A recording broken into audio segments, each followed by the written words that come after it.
We interrupt this program to bring you a special news bulletin. We interrupt this program to bring you a special broadcast to bring you this important bulletin from the United Press. Bring you this important bulletin from the United Press. This is not a test. Every Tuesday, the Journey into Comics Network will bring you The Poor Rapport, your one-stop podcast shop for everything news and topics of personal interest. I am your host, Andrew Poor, and you can hear me every Tuesday. The following is a Journey into Comics Network production. Ladies and gentlemen, you're listening to Journey into Comics, the podcast about everything nerd, with your hosts, Nate Phillips and Brandon Stone. We've come a long way from the Prime Minister's exploding cake. Or have we? What's up, everybody? Welcome back to Journey into Comics, the show that is about everything nerd. This is episode 169. I'm one of your hosts, Brando. Joining me here today, as always, is the podfather himself, Nate. What's up, dude? How's it going? Going pretty darn good. We're trying something all new today. This is a last-minute thing, and that's kind of how we do things here on Journey into Comics. We just say, hey, I got an idea. Let's try it right now. And then we're going to try and iron out the details later. We are trying to broadcast live. This may not be live to anybody. I might have set it to private. I don't remember if I saved it. This is just seeing how it works and how it details. That way, Nate, when we get it all ironed out, we can start just doing this on a more regular basis and just live streaming whenever we record. It's kind of a cool thing. I absolutely agree. I love the medium of like being able to see each other's faces while we're podcasting and talking about whatever we're going to talk about each and every week. I know that there has been some talk about bringing some video exclusive content to our Patreon. It's one thing we don't yet have is any real video content. So this is just like really a step in that direction. Like we're stepping to the possibility of this being something we can do all the time.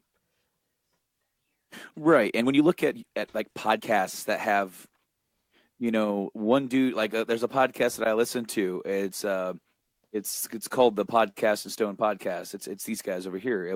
It's about Iced Earth. It's my favorite band of all time. The thing is that one guy's over in Britain, the other guy's over here in America, and it's like they do this video, podcast thing. And I'm like, we went like 150 episodes at least without ever doing any sort of webcam visual type thing. Yeah, we actually, what was it? It wasn't until like 152 that we tried it, right? I don't remember. It was different because I'm like, you know what? Let's see how this works, because I think we did it we set up the call with Todd Black. Yeah, that was 152. And he just had his camera on, and we were over Skype like we normally do. But then we're like, oh, we could see him. Well, I guess I'll turn mine on. You're like, I guess I'll turn mine on. And it's been history ever since. We were like, yeah, we could have been doing this the whole time and made this thing a whole lot easier on ourselves. I think the fear between you and me was, if I'm going back into conversations we've had, was always like, what happens if we go into Skype and we're using the video chat, and it starts to create a really, really terrible lag? Because that can happen. Sometimes video can bog your internet down and make it slower.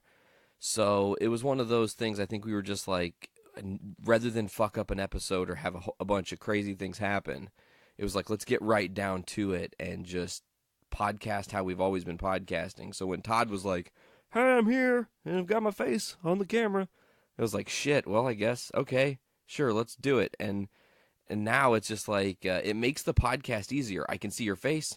I know what you're about to say, like kind of just by when you're ready to talk, I know to back off and like let you take over. Like it's perfect. It makes it so much easier for sure.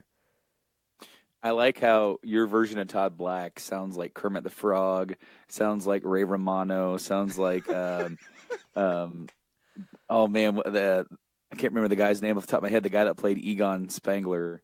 Wow. Yeah. You just got me on this. Why did you do that? His name is... I know, right. Fuck. It's HR. His initials are HR, and I can't think of it. Harold Ramis. Harold Ramis. Thank you. But do you remember that Family Guy bit where they did like the round table discussion show, and it's Kermit It's Ray Romano and Harold Ramis, and they're all talking, and it's all the same voice. No. They're all just like they're having like a discussion, and one guy talks, and the other guy talks, and another guy, and it's like, well, I can't get a word in edgewise. Well, who the hell's been talking the whole time? And they all start talking at the same time. It's the same voice. Kermit the Frog here to tell you about the life of Journey into Comics. Today we have a great show for you, talking about The Walking Dead. That went into something else. I don't know what that was. Yeah, I don't know how that ended. It was just once I got Walking Dead? Yeah, I didn't know how to say that as Kermit. It was a little bit more difficult than I anticipated. This episode, for those of you who may see the live stream, is not brought to you by either Coca-Cola or Monster Energy drink. It just so happens to be our drink of choice today. For those of you listening, you're just like, what the fuck is going on? I'm so confused. Are we going to have to start like taping over the label eventually? Maybe. If we get big enough to tape over the label, I think we've done it, you know? Like, I'm okay if we've got to tape it over the label. If they care enough about our podcast that they're like, you need to tape over the fucking labels if we're not going to be your sponsor. Okay. Well, I mean, Monster sponsors like a bunch of dudes that like race real fast and do crazy crap. And we're just And slow. I'm like, well, I mean, yeah, we're slow, but I mean, come on. But I mean, I'm going to call them and be like, hey guys, you know, I happen to just drink like, you know, one Monster a day or something like that sometimes. Especially when I'm on the travel, I'm on the go, or and sometimes at work or something like that. But today, I didn't get a whole lot of sleep last night. There seems to be an illness going around the house, or at least with the wife. And I woke up in the middle of the night with a sick wife and a crying baby. I didn't get back to sleep until after 5:30 this morning. Whoa, not fun. That's one of the. Let me tell you, Brando. It's kind of great that we don't podcast together. Now that you tell me that the sick is going around your house, I'm just like, danger, stay away. I hope it's not like any like influenza. I'm hoping it might have just been something she ate, but we both ate the same thing and I'm fine. Yeah, so it could be anything. It could be any number of things. I know, but yeah. So we're going to kind of like, we're not going to blaze through this episode, but if I have to get up and leave to go help her out because she's out there with the kid, hopefully he's going down for a nap soon. But I know that her body's sore. She's been kind of like, you know, up chucking all night. It's not fun. I've been there. If anybody that, you know, has ever had that issue, you know that, well, your body just sort of like, it hates you for violently, you know, projectiling this stuff that was inside you. It's like, get this out. Get out. Go. Get down. Get out of my bodies. Listen to me. You need to listen to me right here, right now. Those tortillas that you ate, they were like 7 days past date. They were not hard yet, but they were not very good. There was a little bit of mold on them. And then now your body wants to expel them from your bodies. And you're like, get out of here. You idiot. You shouldn't have ate it, and I'm going to make you pay. That was a great Arnie. Speaking of Arnie, I saw something yesterday that made me think of you. We were watching hilarious game show moments, and Arnold Schwarzenegger was on some sort of dating show of sorts. I don't know if it was like the dating game, maybe, probably what it was. I don't remember, but it was the thing where there's the curtain between the person, and then there's three contestants trying to get that person's love or whatever. And Arnold's giving his measurements, you know, and he's like, arms 27, chest 57. Waist 36, you know, and he asks something about his numbers, and she goes, they get smaller as they go down your body, and like, you know, and he responds with, that is not true. Like he gets all offended. I was like, Brandon would have a chuckle at seeing that clip. It was a very young Arnold too.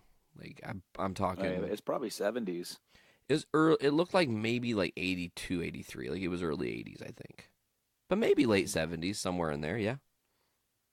See, Arnie's a very interesting cat. Not to do a tangent like we do here in Journey into Comics, Hey. but he was a millionaire ever before he even got into acting.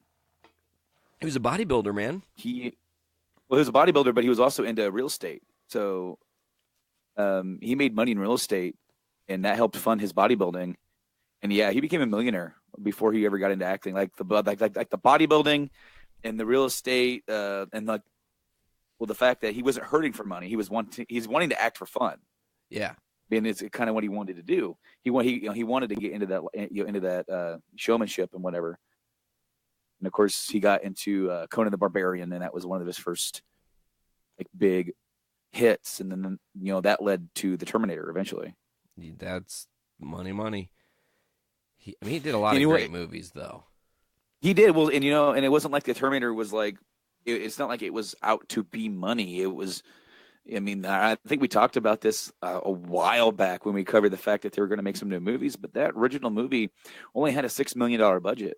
Yeah, and it killed at the box office. It was a surprise hit. And then, of course, the second one that they made like 7 years later or whatever it was, ended up having like $106 million budget. So a big different world, because the first movie definitely wasn't the big Hollywood blockbuster movie. It was different. It had to be small scale, and that adds to the character of that movie, I feel. Whereas you get the second one, and it's my favorite movie of the bunch. Sure, it's all action. It's these big scenes that some of those scenes set a precedent for action movies that are still like they try to live up to that movie. That movie is one of the biggest movies of all time. I feel like T-1000 is the reason that movie's budget was so expensive. Oh, look, I mean, yeah, like alone, like there's no like. Everything else was mostly practical, I believe. So, and that's such a great character. Robert Patrick as T-1000. I mean, and then of course they did the little thing in the Marine. He was the baddie in the Marine, and John Cena was chasing him. This guy's like the Terminator. Just gives him the stare. He gives that look, yeah. Like, come on, but hey, Brando. That was a cool little Easter egg. It was a cool little Easter egg. Dude, there's a new Walking Dead comic that just came out. Yeah, and I just read it this morning because I got distracted, but it was awesome because it's so fresh in my memory, it's so fresh in my mind. 174 is the standalone kind of issue in between story arcs, if you will. Yeah. We are done with the Whisperer of War, and now we're heading into a new world order, and this one was going to focus on Negan and what he's been doing, kind of what's been going on with him since he's been granted his freedom by Rick Grimes. And this issue does not disappoint. Oh, buddy, does it not disappoint. Huge character building issue for Negan. While it is an in-betweener between the major story arcs, you just have pretty much the wrap-up of like the Whisperer War saga and everything that happened with that. Really, the Whisperer War starting back right after 150, and literally just with literally everything that happened in 173, the death of Beta, spoiler alert, and then the way things seem to be changing, this new group coming in, it's nice to have a moment to step back and look at one of the characters you really end up loving. By the time we get to this point, I mean, 74 issues ago, he's the most hated person in comics. Negan is awful, and you just despise him. I remember, like I've said, and I've recounted on this show many times, when I started reading The Walking Dead, it was right at issue 106. So it was only 6 issues after Negan had debuted. And I had caught up, and I get to like 106, which is current, and I think that's right around the time that Carl goes to the sanctuary and has the big shootout with Negan's men, right? And it's the whole like Carl's captured, Rick's freaking out and all that. So I was just like loathing this motherfucker for the longest. Really, you hate Negan, and you hate him all the way up and until the final battle at All Out War between him and Rick Grimes and the chess game that's played there. You have Rick making decisions with Dwight about how they're going to pull this off. Dwight is going to feign and make it seem like he shoots Rick Grimes with this gunky, poisonous arrow.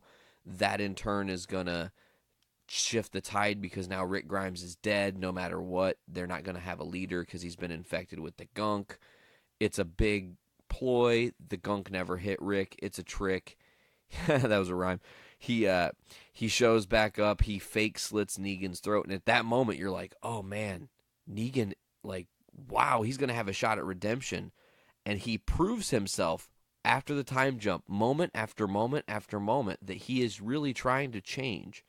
And it makes you at least it made me as the reader go, man, this guy has a lot more to offer. And if he did turn out to be a good dude, what a crazy badass ally he would be, you know? So it's beautiful that here we are at 174, and we're going to just dive right into this issue. First panel, man, I just want to talk about how amazing it is to hear him having a hilarious dialogue with plants. We're talking plants, Brando. He says, okay, you're coming with me, you sexy motherfucker. Listen here, Sunflower, you are fucking gorgeous. Don't let anyone tell you different. He's got vibrato for days and no one to share it with. At all. Oh, dude. I mentioned on the last episode that we discussed, the Walking Dead comic, that I don't know if it's always been this way, but ever since they've done the TV show version of Negan with Jeffrey Dean Morgan, I read him with that cadence now. Yeah. So for example, that he's holding like the little shovel here. It's like, okay, you're coming with me, you sexy motherfucker. Listen here, Sunflower. And then, okay, so imagine if he can't use the word fuck on television. He's like, listen here, Sunflower, you are gorgeous. Don't let anyone tell you different. Least of all these stupid, leave all this stupid grass. Grass don't know shit. I could just hear Jeffrey Dean Morgan saying this. Absolutely. It brought smiles to my face as he's transferring this plant. There's a couple of walkers that kind of come up from behind him. And then actually he's making a joke about how the plants, the sunflower's roots are like him, and like how they both have big roots. If root was another word for dick. And he's like, well, then again, what word can't be used for dick? Like, except maybe vagina. And like, eventually, if you said it enough, it would catch on. It's like, I like to sling. What does it say? I like to sling my vagina up in that vagina. And then he like has a, eh. And then like the walkers groan, and he goes, everyone's a motherfucking critic. You know what? There's only two of you, and I'm getting pretty close to home. Who knows? You may actually eat someone that could kill me at some point. He pushes him down and says, live your lives. Who the fuck am I to judge? running away. This is immediately, this very next page is where it all kind of shifts, in my opinion, in this episode, in this issue, because it goes from lighthearted and ha ha ha to Negan's back mourning Lucille, and he's just, he's kind of mourning a bat at first, and then it's really about Lucille, and then it's also about the bat and the symbolism of Lucille, and just having her at his side as like his guardian angel and protector. He's really hurt by this. It's really, Negan is, again, a character of change. He seems ruthless and like he doesn't care what happens to anyone when he is, leading the Saviors into issue 100. Here we are 74 issues later, and he's really showing a soft side. He's always thinking about Lucille, and he's just trying to let her know that. But I love the next page, again, shifting in tone. This issue of The Walking Dead had a lot of tone shifts, because for a second, the next panel is almost the demon Negan trying to come out and play. He's just like, he's talking about how he wishes bad things would have happened to him instead, and then he says that she wouldn't have ended up alone, and he's just like struggling with it, and it's the darkness of Negan. He can't accept that fate dealt him the hand where he had to be strong and live. He's kind of reflecting on all the things he's done here. But he pulls through, and he's like, I'm stronger than this. I'll get over it. I'll come back and see you tomorrow, and moves on. What's awesome is that he's reflecting on what he's done. And he regrets what he's done, despite him feeling like what he had to do was what he had to do. He felt like killing these people, killing the few so the many could live, was the right thing to do. And now all of this, over the last few years has come back on him. And, you know, when he was sitting in that cell with Rick, he wasn't just there plotting his escape. He was alone with himself. He was alone with those demons, alone with those ghosts of his past. And it's not until we get further into and after the Whisperer War that we really get to see how much of that really has affected him. You know, as you said, we saw all these little things. Him trying to plant the trust. Him trying to say, no, I don't want to live my life like that anymore, Rick. I want to be with you. You've shown me I'm wrong. I was wrong. And if there's any way that we could live together, I'm sure we can make this work and we can have a great thing going. But I get it. I was an asshole. And I deserve so much worse than anything you could possibly do to me. But I don't want to be that guy anymore. And of course, why would Rick trust him? Well, it's hard to, but there's always that but there underlying. Negan has done a lot to prove his trust to Rick. I mean, really, saved him a couple times there, could have escaped from the jail, brought him the head of Alpha. I mean, like, Negan just, like, literally stepped up to the plate and said, okay, I need to be the guy that does this for everybody. And even if they still don't accept me, that's fine. I want some redemption, though. And maybe this doesn't take away all the bad stuff I've done, but it lessens in my mind how awful of a person I was at one point, because I'm trying to earn good karma points back, as it were. Yeah, and then, of course, we get to see him going home, walking inside, him realizing that he's out of food. And he ends up going hunting, and he shoots a dog, and he's cooking the dog, and it's almost kind of like a fourth wall break. Either that or he's talking to the dog and then to himself. But I do like how it's like kind of a quasi fourth wall break when he's like, fucking starving, okay? Damn thing would have been eaten by the dead anyway. And then he's talking to, like, the flower that he just planted, well, to Lucille's grave. It's like, I still feel bad about the fucking dog. Don't even taste good. Don't even taste good. I loved it. And then he finds some canned food, and then he's puking up said expired canned food. Yep. And then he ends up, he's scavenging, goes by a farm, he finds this barn, and what's leaning up against the corner in the barn? But a baseball bat. And this is when he really starts to feel the evil. Yeah. The evil is like coursing in Negan right now. As soon as he sees it, his eye, like, I really equate the picture in the bottom of this panel when the bat is first discovered.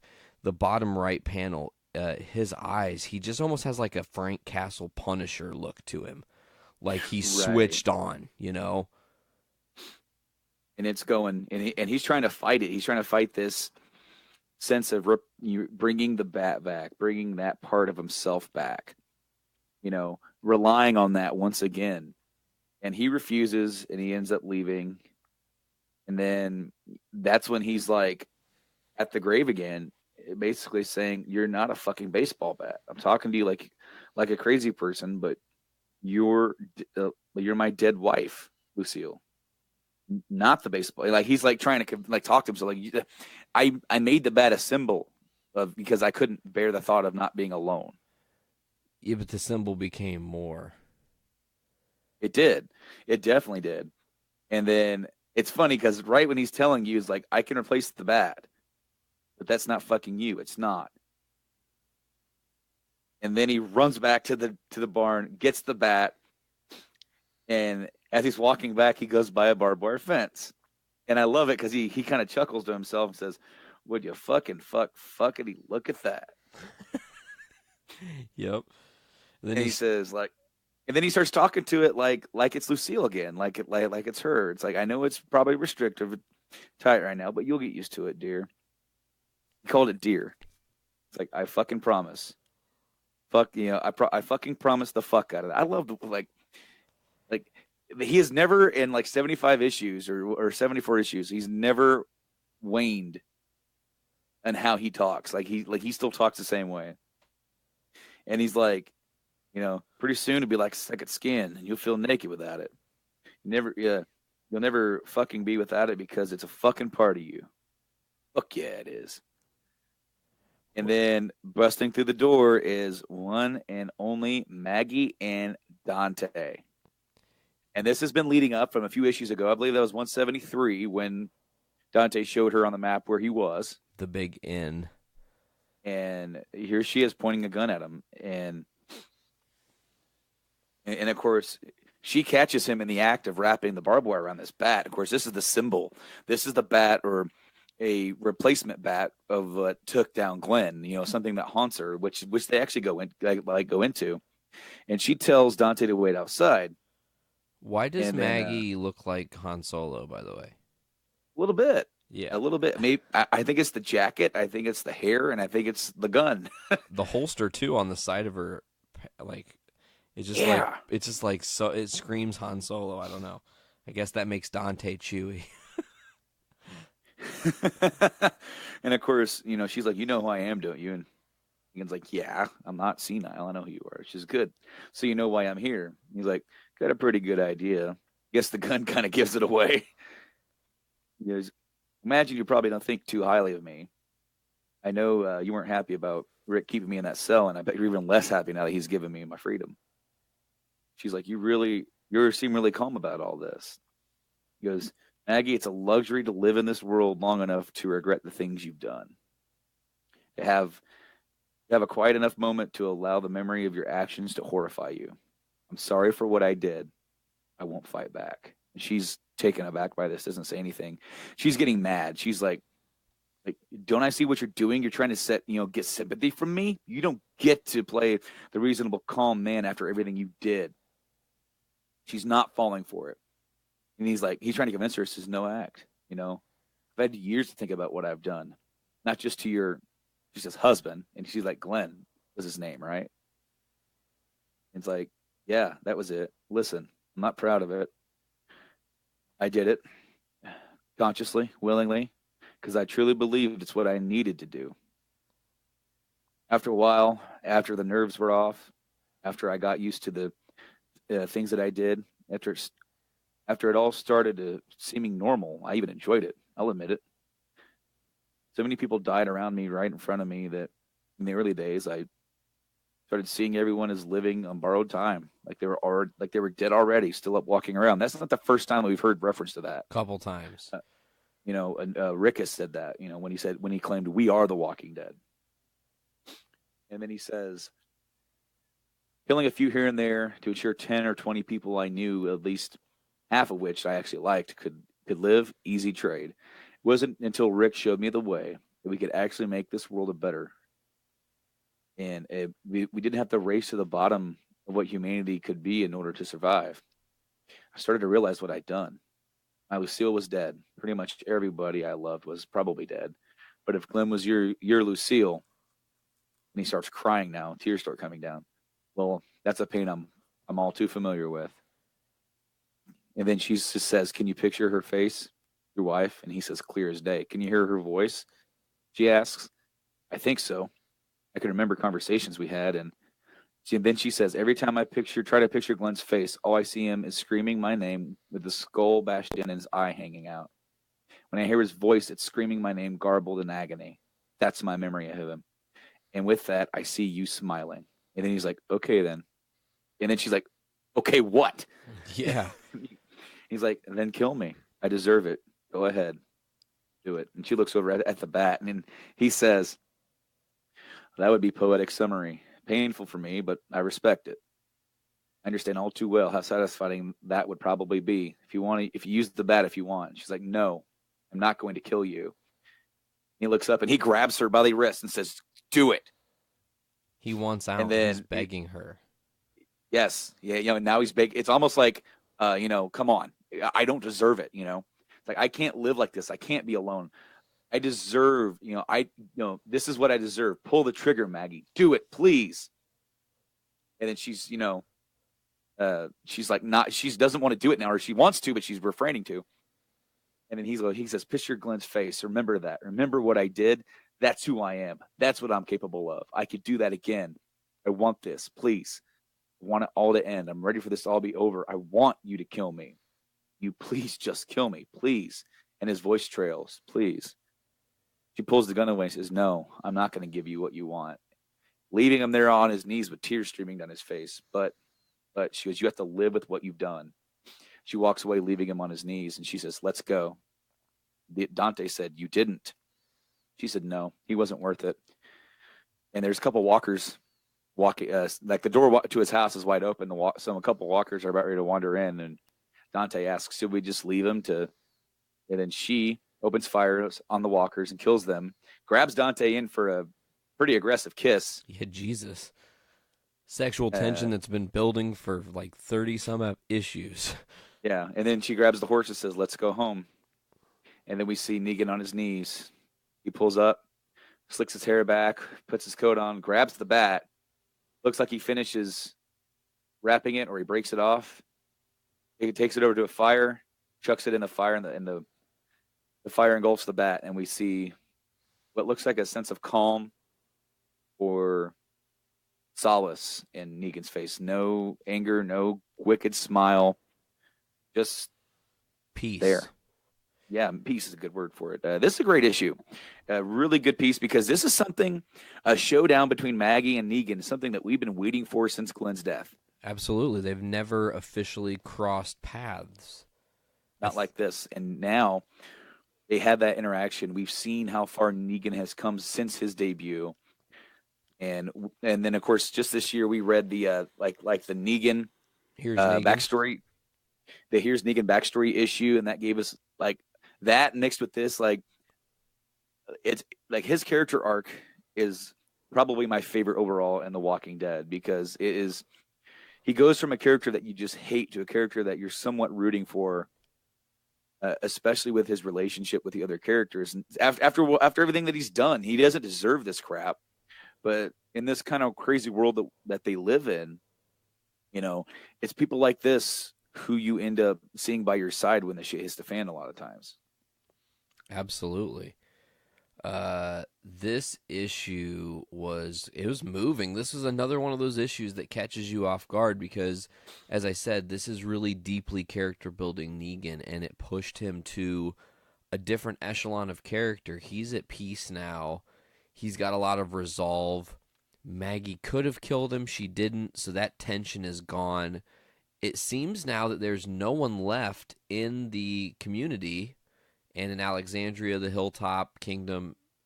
You know, as far as we can tell, I don't even think Dwight wants him dead anymore.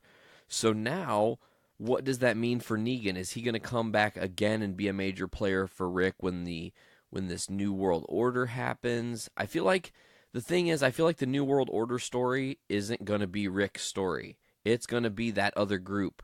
And maybe Rick and company show up at the very end to help things out. But I feel like it's going to be Eugene's really character-building piece again.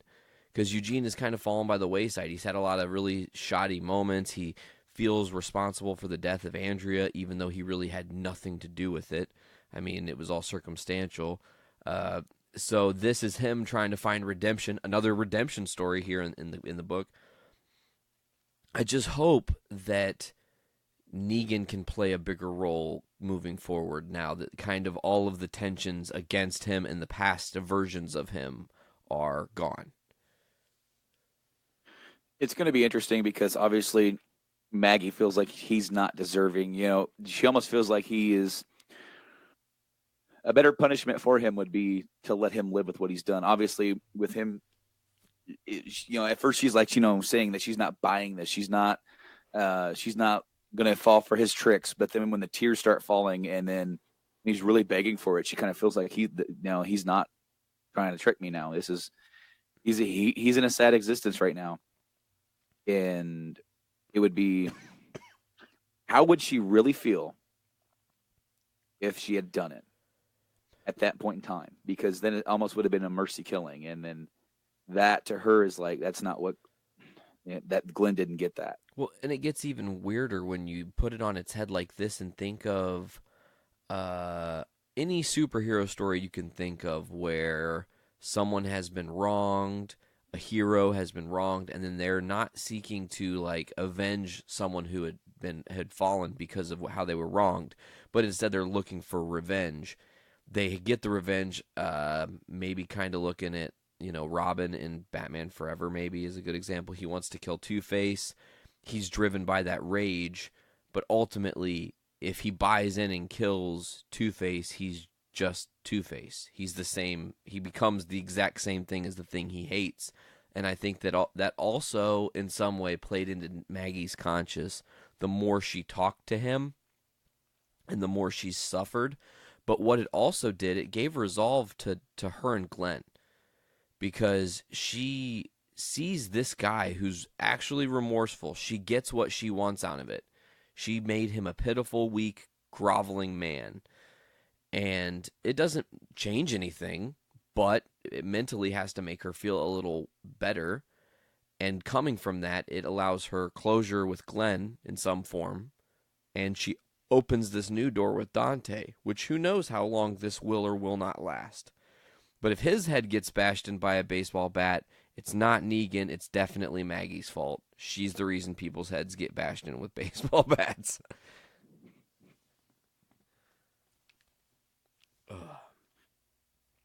What did you think of this issue, though, bro? It was awesome. I mean, they've had a lot of good issues back to back here, man. Very few issues that have really not really seemed to have gotten anywhere. Like there's usually there for a little bit. I kind of fell behind in the reading, so I read a couple of them back to back, and I don't really remember exactly around the time that the group that Eugene and Michonne are with, and what their traveling companion, they're like their new one, the princess. The princess, yeah. I read those back to back, so those didn't really stick out to me, but the killing of Beta and this thing with Negan, it's really been a good couple of really good issues back to back, and I'm looking forward to see this new group and this new sort of set of society that we have going on up in. Are they around Pittsburgh or? I think it's Pittsburgh or Ohio. I think they were heading towards Ohio, but they were okay. They passed through Pittsburgh. That was Princess. Princess. Okay, yeah. So they passed through that. Now they're in Ohio. Yeah. So it's interesting too, because we're not too far removed from the death of Andrea either. That was only 6 issues ago. Right. So they're moving swiftly, but I feel like Kirkman right now is on a warpath. I read in the letter hacks, issue 200 is already done. He already has the whole script ready. He knows exactly what's happening. He knows what he is going to do to top issue 100. I mean, you got to think, issue 100, the most talked about issue of The Walking Dead, because it was the most impactful issue of The Walking Dead. Long-lasting effect. So how do you even... There's only one thing you can do. Either Carl is going to kill himself, because that would be an unexpected twist. He's an angsty teen. It's something you wouldn't expect happening, something they haven't really heavily dealt with in the Walking Dead story, or Rick's going down. Those are the only 2 things I could really think of that would top the death of Glenn. If they killed Rick, which doesn't mean that they can't, even though this has been primarily his story, how messed up would it be that the character formation of Negan, going from a person you absolutely hated to someone who you now feel sympathy for, ends up sort of becoming the new main character and driving that, Rick's group, because he learned firsthand what it means to forgive. And his body hasn't taken a beating like Rick's has. Exactly. He's a bit stronger. He has that mentality of what he used to be. He's seen what Rick can be. We've seen where he can go. We've seen the ups and downs of Rick's character development. With Negan, you would get, to see him in charge again, you'd be like, oh no, what's going to happen? Nothing. He's going to be the new Rick Grimes, because that's what he strives to be now. That would be nuts, Brando. Okay, so you just gave me a concept. Because we were talking about possibly the death of Rick Grimes, how impactful that would be. You were talking about Negan, his character story, how he's evolved. What if this new group, by issue 200 or whatever, however this happens, they kill Rick. Rick's group is toast. It's done. Game over. There's no one getting out of this alive, and Negan comes and saves the day. He's almost been disappearing. He almost disappears for a short amount of time from the books, maybe around issue 190 or 185 or something. He just kind of is, they don't write about him. He's kind of off on his own adventure. Negan's not doing anything important right now, with almost the goal of like, will you bring him back? When you bring him back, what happens? Or, oh, I have an even better concept. What if Rick's group was in the situation where they were going to die and Negan sacrifices himself to save Rick? That's fucking huge. Don't see that one coming. No. In a way, though, I honestly don't see Rick dying. No, I mean, well, maybe, but I don't know. I mean, I don't think it's off the table, but I think that, in a narrative sense, the story started with him. It kind of needs to end with him, you know? It started with issue 1 with him waking up in the hospital, and the story has been focused on him. It wasn't until later that it deviated to other characters. So, from a narrative standpoint, I would like to see it stay with him. So, I don't think Negan's going to make it all the way through, but the only other place to take his character would be in the total opposite direction that it was going in. Yeah. I mean, for Negan, not for Rick. Yeah, absolutely. Absolutely. Also, you know, one thing I want to talk about for a second, talking Walking Dead before we move on here. I want the guy who did the alien to do more of that story. Like, I want to see more of what's going on with that, and maybe find a way to cross that over and bring it in. That was Rick's brother's story. You know, I think the last time they referenced Rick's brother was like issue 3. So, are you caught up on the show? No, I'm last week's episode behind because tonight's the mid-season. Right. Yeah. As we record this, tonight is the mid-season finale, so we're going to talk about it next week on the show. But did you get to see who the guy that Carl was finding and trying to like court, and then Rick scared him off? Sadiq. Yeah. I was freaked out. I was like, nuh-uh. Sadiq is here already? Holy hell. So that's building, because didn't Sadiq come with Magna's group in the books? Just I'd have to reread that to make sure, but don't reread. I'm going to search it. I know that I know that he's involved with the new Alexandria. So, and he had a wife, right? In the comics? I think so. Didn't he have a girl? Well, he did, I can't but remember. then remember, Sadiq's big thing is he's also with Rosita. Well, he was with Rosita, past tense, because if he's with her now, that's really totally messed up. Not the show, guys. We were sort of bouncing back and forth between the comic and the show. Okay, so check it out. I called it. Sadiq first appeared in 127, which was the time jump. He did show up with Magnus Group. So his appearance is early and signal that I didn't even think about it like that until right now when we're just chatting about it. Well, I'm pretty excited because it seems like where they're going in the show, that we're near the mid-season, so we're going to get the latter half of All Out War next year, and I think the tables are going to turn, and the Saviors are obviously going to fight back, and it could end up leading into Rick going into a last-ditch effort, which is going to lead up to the end of All Out War. Yeah, I would say by what I think is going to happen, Brando, if I were to do a little predicting here, is there's going to be something that happens in the mid-season with Dwight that makes the audience question his allegiance to Rick's group and all the things he's done to prove that he's a good guy. There's going to be a tipping point because I feel like if you're going to do the show anyway like you did the comics, the allegiance of Dwight has to be not confirmed. You have to almost be uncertain of where he really stands. So when that crucial moment happens and he does in fact shoot Rick with an arrow, if that's how they end up playing it, if he in fact does that, you actually believe that Rick is going to die. Exactly. You have to make it high stakes. Penultimate episode of this season, and Rick Grimes just got shot with a gunk arrow. Shit's hitting the fan.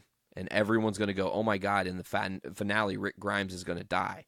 And everyone's going to be certain. And to see him stand up and have everything happen with that final battle with Negan as a surprise moment, it would make TV, and I think it would bring more fans back to The Walking Dead. I feel like it's weird because I feel like more people like Negan now as a character. even though they hate his character, because Jeffrey Dean Morgan is like this modern-day sex symbol, silver fox, whatever.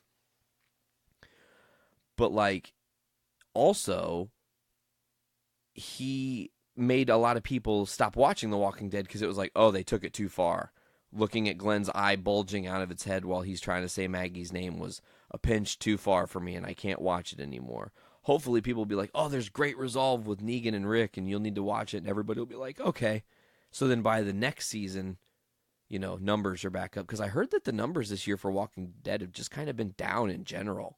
For the past 2 seasons. Ever since the season premiere of last year, the numbers have just fallen. I think that's weird. Well, in a way, I kind of feel like that it's not, because the show has been on now for 8. We're on season 8. We're midway through. Shows that go this long, man, sometimes they trail off. And when you're sort of like kind of a niche show like this is, with this whole zombie apocalypse type world, I kind of think that we're past the peak of interest here. So I'm going to ask you a question. Do you think that they made a mistake waiting so long to introduce Negan into this world?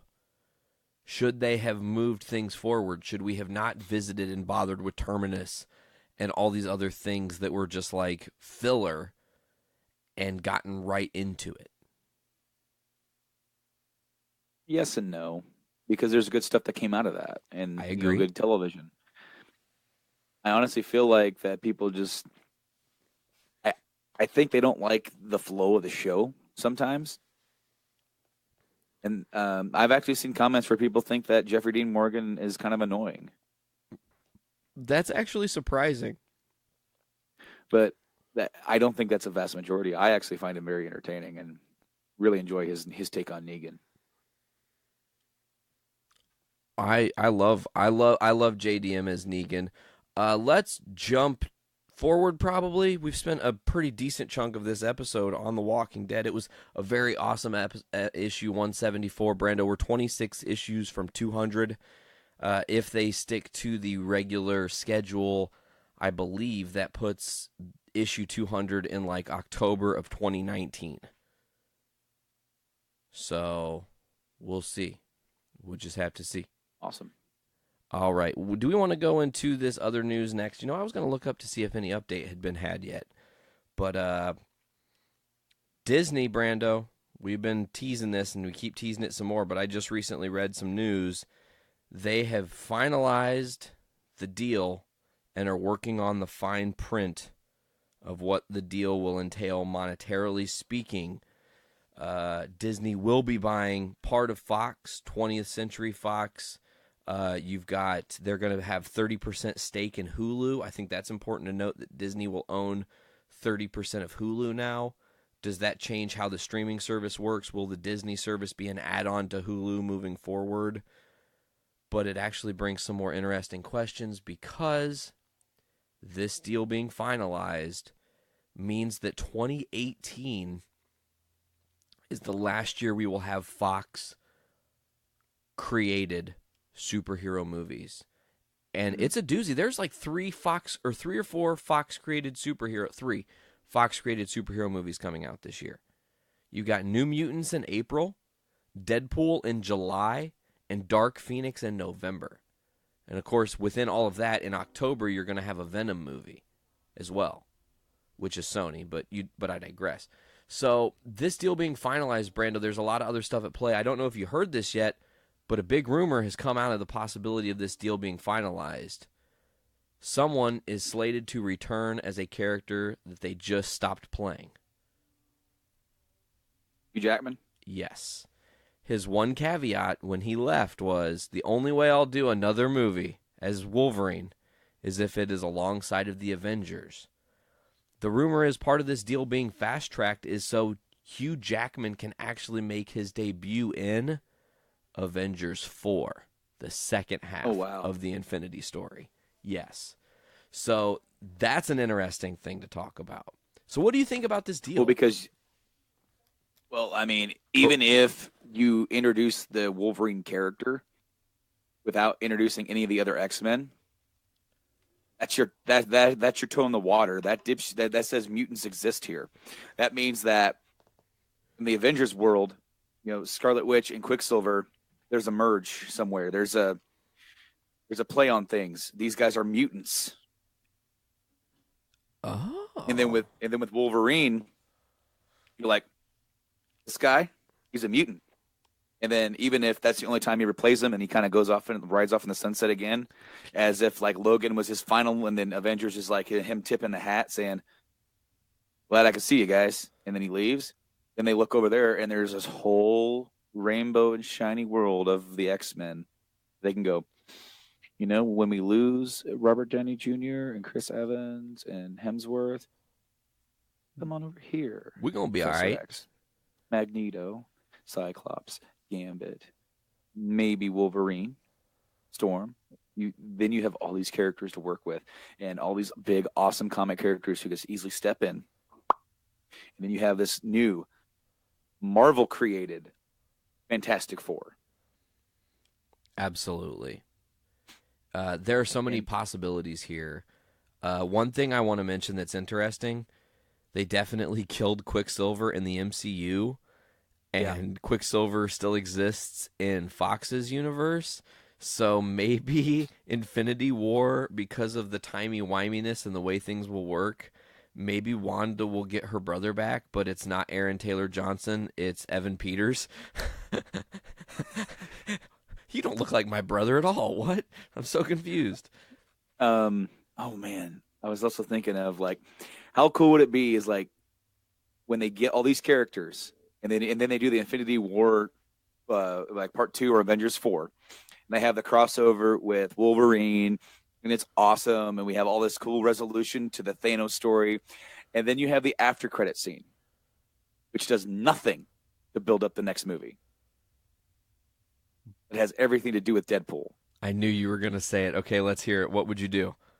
Well, because you could have him walk out and go, so what, you get Jackman?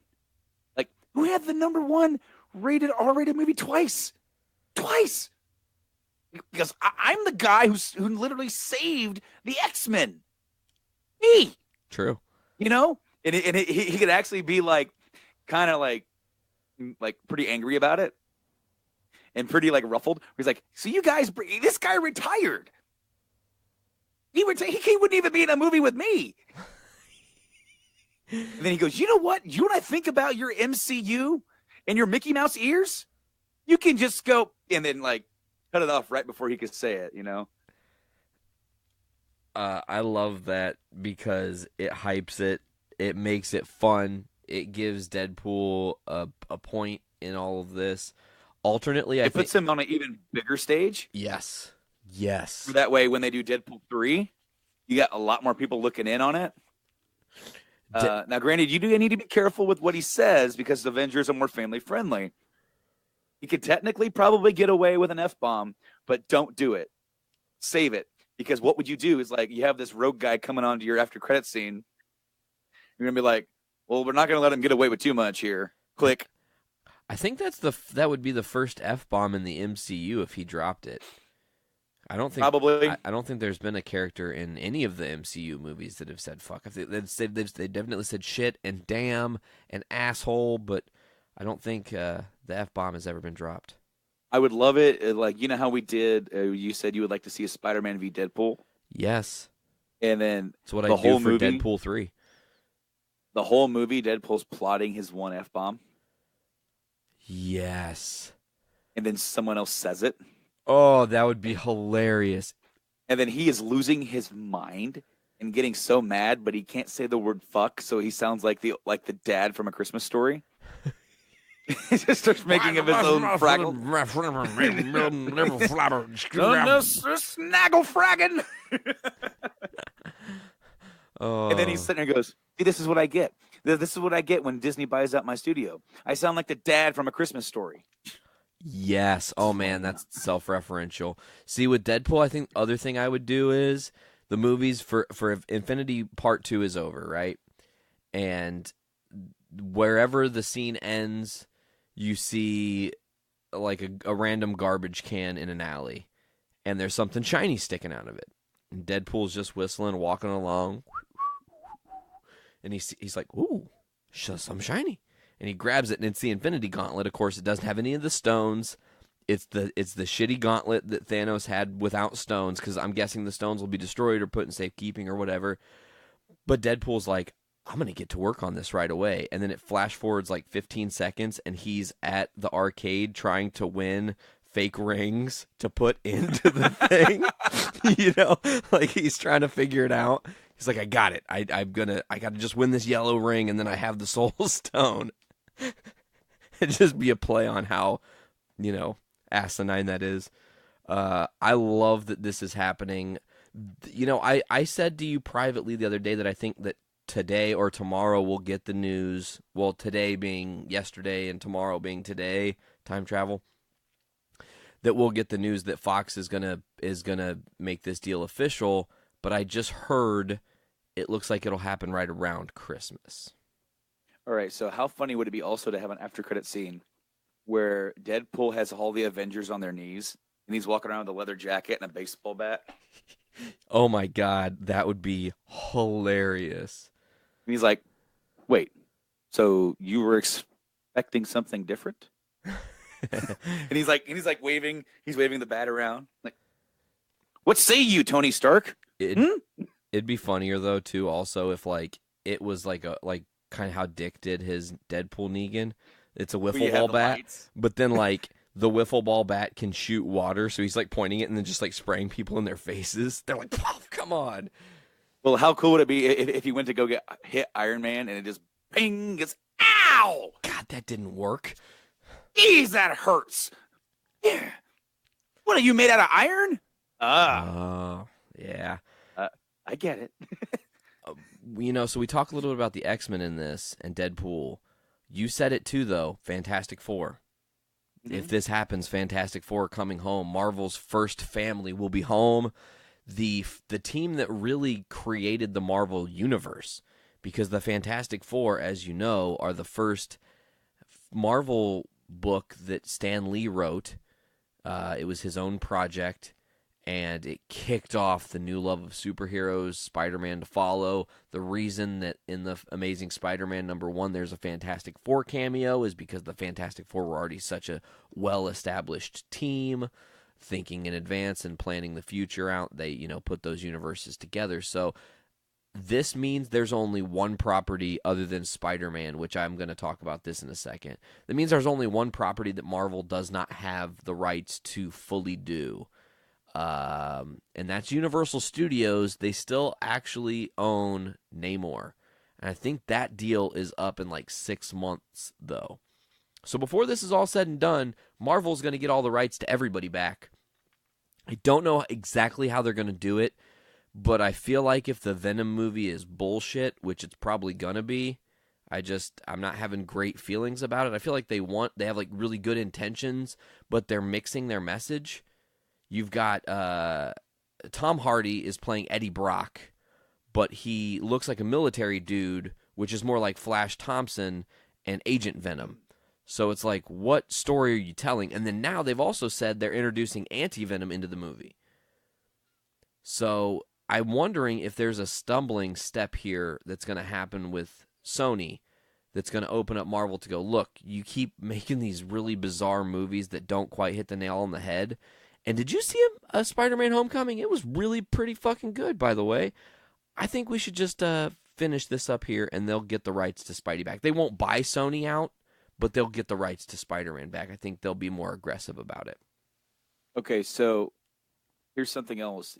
Did you see the new... It wasn't necessarily a trailer, but it was at PSX, at the PlayStation Experience this weekend, they released like a little snippet of a behind-the-scenes thing and some look at the new Spider-Man game coming out for PS4. I watched it last night. I'm so stoked on that game. Oh, dude. It looks great. I'm so excited. They have, I saw they teased Norman Osborn in the universe. They have Kingpin in the universe. You've got Mr. Negative being the main baddie of the universe. Amazing cinematography within this game. There's a scene where Spidey's swinging through the city on a mission, and there's like giant, it's not a billboard, but it's like a big neon sign with a bunch of letters that breaks, and he like shoots through the middle of it all like slow-mo, epic-like. I was just like, why is this game not out already? I feel like it'll come out, is it supposed to come out May, like right before Avengers? That was the rumor, but at the tail end of that trailer or whatever it was, it said 2018. So they may not hit the mark. That would be the best thing to do if you were able to get it out and capitalize on the Marvel hype that is there. Because you could be like, oh, you remember that movie that was out? Spider-Man? Guess what? Not directly involved, but we're Marvel over here. And so that's what I would do. But if it's not ready, it's not ready. Take your time, guys, because it looks like you guys are putting together an awesome Spider-Verse. And I cannot wait. They're doing for Spider-Man what Rocksteady did for Batman. Absolutely. In the Arkham games. Let's take everything that's there and go right here. And it's like, we're going to make our own thing. That is Spider-Man. Everything you could ever want to do and ever have, it's all here. And then we're not involved with the movies. We're not involved with the comics or the cartoon. Let's take all of that and make this awesome new gameverse. And then from there on, the possibilities are endless, with everything that you can do. Absolutely. Well said. The game looks phenomenal. I'm super excited to play it, get my hands on it. If there's a collector's edition, I feel like I have no other choice but to get it. Like, I'm a big Spidey mark, so this game looks like it's going to do Spider-Man justice for the first time in the history of video games. And not to say there aren't some good Spider-Man games. There are. We could spend a whole Game Addicts episode talking about the different Spider-Man games that have come out and what they did good and bad for Spidey. But digressing there, because we're going to, keep talking about it. I really don't have much to say other than this is also going to mean the deal with Fox and Disney does mean that in the near future, sooner than we realize, we will get the theatrical releases of the original Star Wars trilogy in Blu-ray form. That will happen. Hope so. A lot of hope-sos. Well, I do hope so, because they did say that the original versions were damaged in like a fire, so they'd have to do restorative work. Yeah. And part of the it was just one, I think. The first one has taken on damage. Of course, that's why the despecialized versions exist, is a mixture of righting wrongs that George Lucas did and then also trying to restore the theatrical essence of the original movies. Well, if you think about it, I think there was a reason why George did what he did. Number one, he wanted to go back and he wanted to add more. Let's do some more stuff. Let's make this more like the movie I wanted to make. But number two, it gave him the rights to A New Hope. Absolutely. Because or at least that version of it. Because he added CGI, dewbacks, and Jabba the Hutt, and other random shit. Right. It's bizarre. Nate, Twitter reactions are coming in from The Last Jedi that's coming out this Friday. You seen it on Thursday? Technically. Thursday, so excited. Guess what? I'm seeing Thor tonight. Oh, cool. And then that's awesome. And then get tickets for Jedi, yeah. I ordered my ticket for Jedi. I'm seeing it at 6:30 on Friday. And I have to go alone because my wife can't go because we can't get a sitter. So we're going to have to go back over my Christmas shutdown and go see it. Try and get like a matinee or something. But yeah, I'm going to try and hit up work and see if anybody else wants to go on Friday because that way I won't be there all by myself. I've done it before for Deadpool, set in an almost empty theater with a couple different dudes. Like we all sat like far enough apart for comfort, but it was weird. Equidistant apart, but still too close for comfort. Well, I mean, in a way, it was. I almost felt like how some people must have felt like going to those old porno theaters, where you're like, "Well, I'm gonna sit way over here, that way I don't have to hear this dude." But not quite. It definitely wasn't that kind of movie. But for Star Wars, early Twitter reactions that are coming out, and I'm gonna read some of these. There's a warning here, Nate. Very, very minor spoilers below. Sure. I haven't read all of them, so sure. Here we go. Every single shot serves a purpose, and The Last Jedi is easily the funnest Star Wars film, and that is a fantastic thing. Another one says, The Last Jedi is so very different, exciting, and surprising. So many emotions, so many amazing moments. Stay away from spoilers. Guys, Rian Johnson has made the most epic, emotionally powerful Star Wars film ever. hands down, my strong advice is to be very wary of spoilers. The less you know about The Last Jedi, the better. Bravo, bravo, bravo. And then this one says, you all have no idea what you're about to see. The saga has truly changed forever. Oh. The Last Jedi is incredibly satisfying and hands down Mark Hamill's best performance as Luke Skywalker. And then impressed with Star Wars Last Jedi. It has some big impressive moments and surprising moves that I definitely didn't expect. Most of all, the plot stuff is exactly perfect. The character work is once again fantastic, and it's just amazing to see Luke Skywalker back in action. Just saw The Last Jedi, and holy hell, is it a masterpiece in a lot of insane ways. I think the standout factor here is Rian Johnson's A+ direction. There's never been a Star Wars movie like this. I'm not done yet. The full Last Jedi thoughts to come next week, but the short version, that's a damn good Star Wars movie. Last Jedi is awesome. I'm overwhelmed with all sorts of emotions. How incredible Rian Johnson's movie is. I can't wait to see it again. Also, porgs. There's a scene in Last Jedi that I keep playing over and over in my head. That is so stunning and unexpected. I don't want to forget how I felt seeing it for the first time. This movie feels unlike any other Star Wars movies in all the way I had hoped. I am stunned by Last Jedi. I gasped, I laughed, I screamed, I cried, and had the time of my life. Rian Johnson pulled it off, making what might be the best Star Wars movie ever. And lastly, I think The Last Jedi may be the first Star Wars movie that's not just about growing up, but also about growing old. New characters mature, veterans learn about becoming more powerful than you can possibly imagine. Damn. I'm like legitimately so excited and ecstatic to see this movie. Just what you were reading gave me goosebumps. I was like, oh my God. The hype is real. We are less than a week away. We're going to be talking about this next week here on the show. I am going on my own to see it. I have to I can't go with my wife. We can't share the experience like we did with Force Awakens, but I'm doing that just so we can get together on Saturday or Sunday, whenever we get together, to talk about that and then talk about the Walking Dead mid-season finale. It's going to be an awesome episode of the show for sure. So I feel like, Brando, spoiler alert here, I feel like if everything plays out how it might play out, if I see this movie on Thursday and it like knocks my GD socks off, I might meet you down there on Friday to see it a second time, no joke, because like I said, with those early reviews, I guess they weren't really even reviews, they were just reactions to the movie. Man, it just feels like Rian Johnson has done something, and I feel like he was rewarded. They knew he did something special and rewarded him his own trilogy, because they were just going, he might have wrote the most epic thing ever for us, or directed the most epic story for us ever. Well, you remember when JJ read the script, he was like, wow, I wish I was directing this movie. Well, and now he gets to wrap it up. Now he gets to follow it. Now he started it, Rian Johnson does his, and he gets to follow it.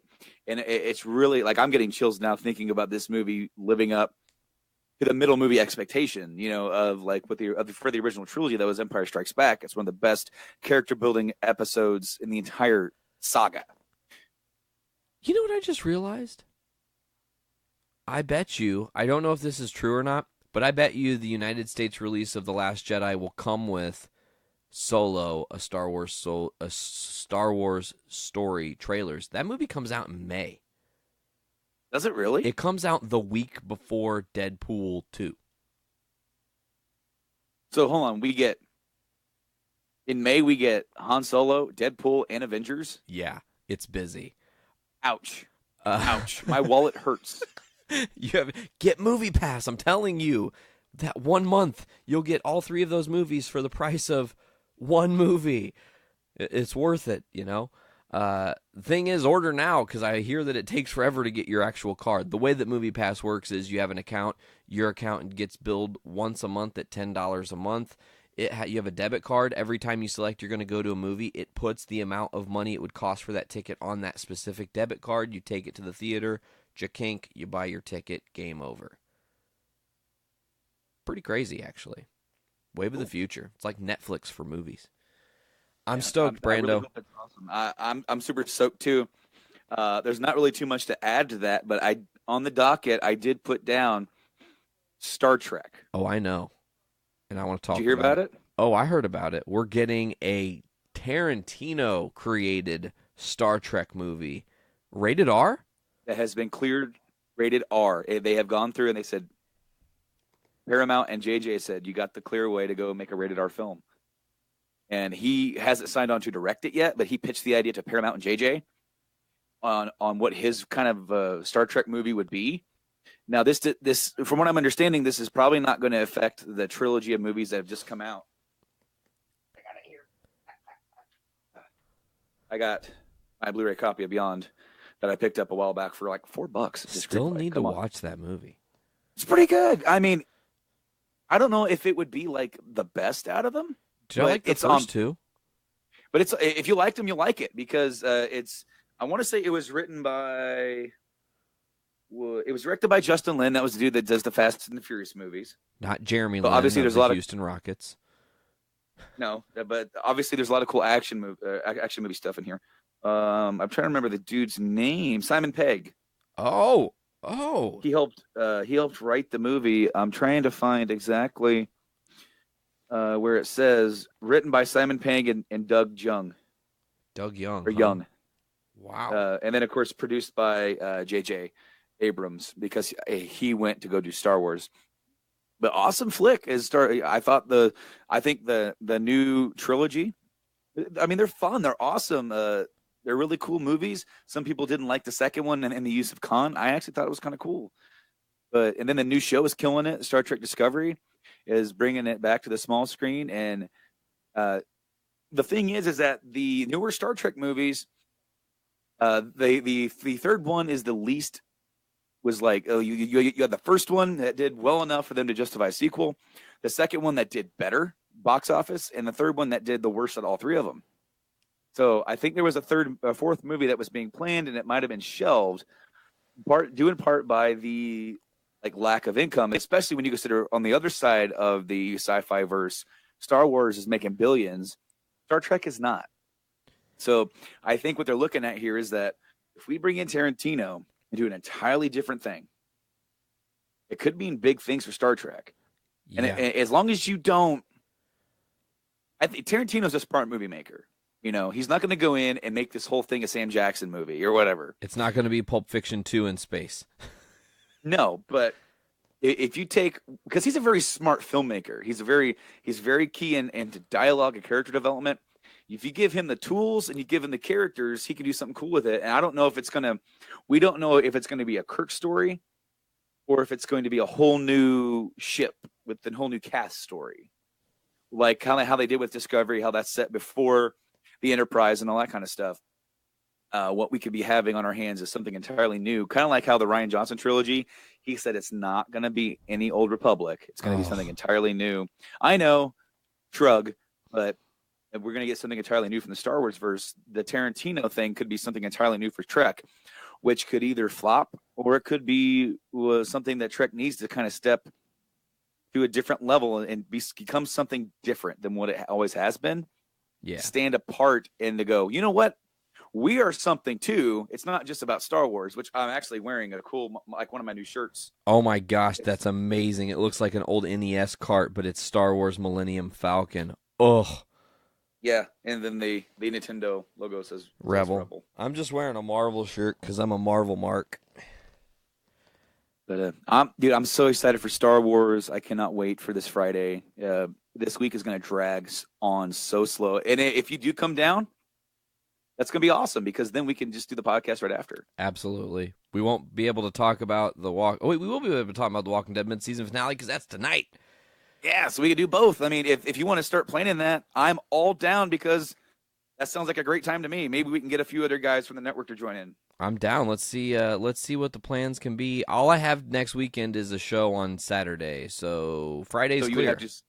You would just have to be back up there by Saturday morning to get that. So if you wanted to crash here and get some sleeps and then head back up in the morning, you're free to do so. This is called planning for real on the podcast.